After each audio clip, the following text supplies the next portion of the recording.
नमस्कार, मी कीर्ती गायकवाड। स्वागत आहे आपलं आय न्यूज 28 मध्ये। चला तर मग जाणून घेऊयात महाराष्ट्रातल्या ताज्या घडामोडी। डहाणू उपमुख्यमंत्री देवेंद्र फडणवीस यांचा इंडिया आघाडीवर घणाघात।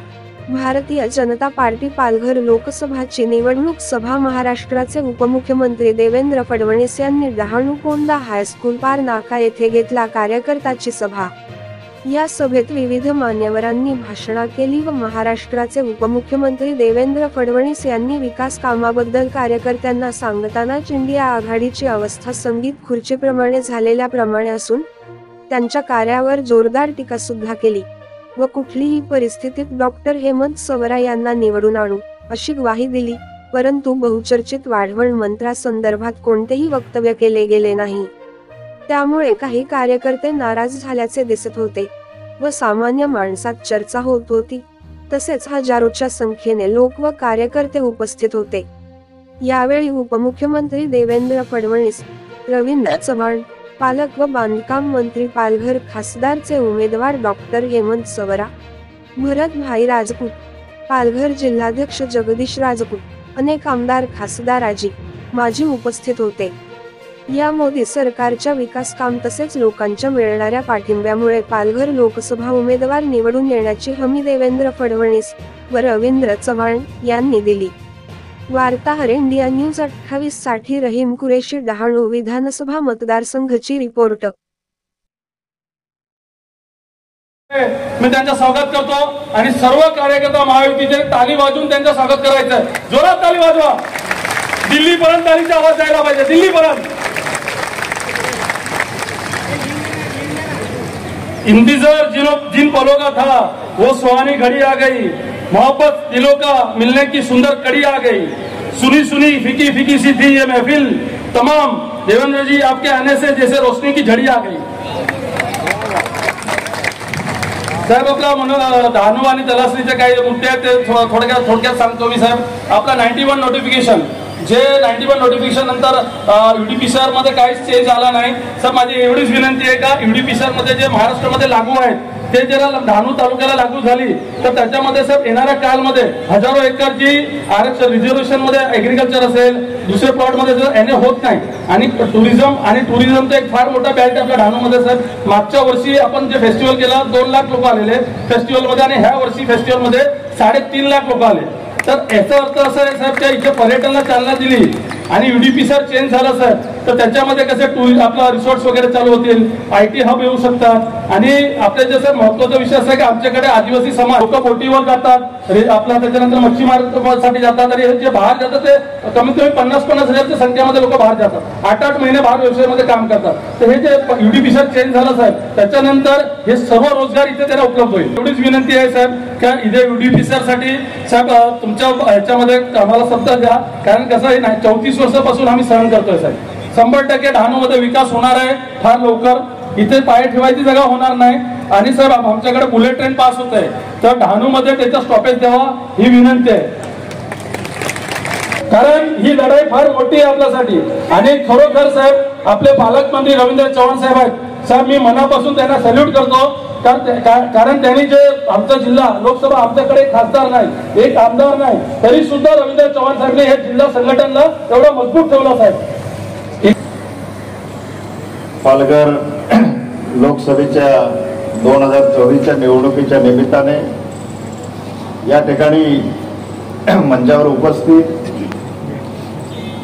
राज्याचे उपमुख्यमंत्री आदरणीय देवेंद्र फडणवीस साहेब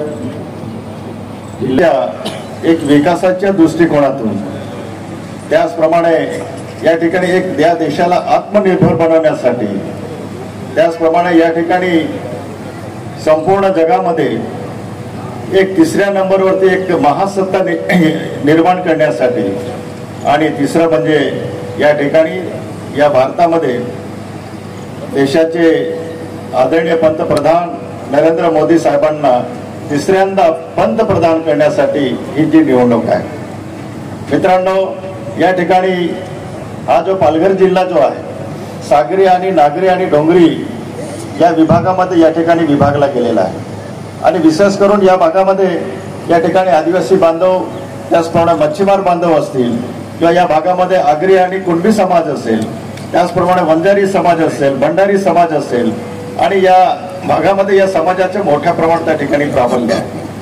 खऱ्या अर्थाने या भागामध्ये आदिवासी बांधवांच्या बाबतीमध्ये स्वर्गीय अटल बिहारी वाजपेयींना या ठिकाणी मनापासून धन्यवाद दिलं पाहिजे की खऱ्या अर्थाने ते जेव्हा पंतप्रधान होते तर त्यांच्या काळामध्ये या ठिकाणी आदिवासी विकास विभागाची या ठिकाणी एक स्वतंत्र विभाग त्या ठिकाणी काढला गेला आणि तो स्वतंत्र विभाग काढला गेल्यानंतर खऱ्या अर्थाने ज्ञान आहे आणि ऑर्थोपेडिक डॉक्टर आहे, त्यामुळे त्यांना आरोग्याच्या बाबतीमध्ये फडणवीस साहेब मी आपल्याला मनापासून धन्यवाद देईन.